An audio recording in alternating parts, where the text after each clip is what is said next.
এটা কে বসে আছে রে? আমার বাবাটা। বাবা, আমার বাবা কোথায় যাবে? নামাজে যাবে। আচ্ছা, সবাইকে বলে দাও, বলে জুম্মা মোবারক সবাইকে।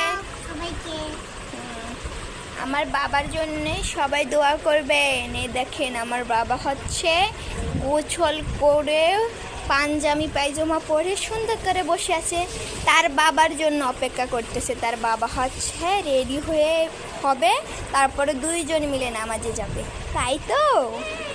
দেখেছেন আমার বাবাটা কত লক্ষ্মী, তাই না বাবা?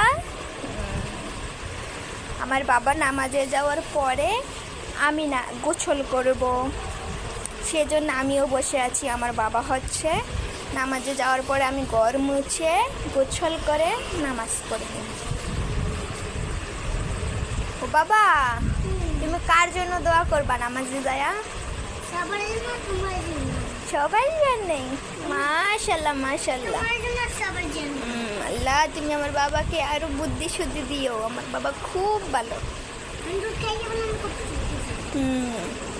আমার বাবা জানে একজনের কথা বলা যাবে না, সবার কথা বলা লাগবে, সেই জন্য বলতেছে সবার জন্য দোয়া করবে। আল্লাহ বাচ্চারাও সবাই কিন্তু দোয়া করবেন আমার লক্ষ্মী বাবাটার জন্য। আমার বাবা শুক্রবার কোন দিন শুক্রবার পড়বে সেই দিনের অপেক্ষা থাকে, আর জিজ্ঞাসা করে কবে শুক্রবার, কবে জুম্মা মোবারক। ও মানে ঈদের দিনের মতো খুব বেশি খুশি থাকে, এই জন্য ও অপেক্ষা থাকে কবে শুক্রবার আসবে, কবে ও নামাজে যাবে ওর বাবার সাথে, অপেক্ষায় থাকে সব সময়। আর আমার বাবার জন্য সবাই দোয়া করবেন। আমার বাবা হচ্ছে মাদ্রাসায় ভর্তি করে দিব, আর 2 মাস পরে মাদ্রাসায় পড়বে। টাকাও দেখি বাবা, দেখেছেন আমার বাবা কিভাবে সাজুগুজু করে বসে আছে। আচ্ছা, সবাইকে আর একবার বলে দাও জুম্মা মোবারক, জুম্মা মোবারক। এখন আমার বাবা নামাজে যাবে, এই পর্যন্ত সবাইকে।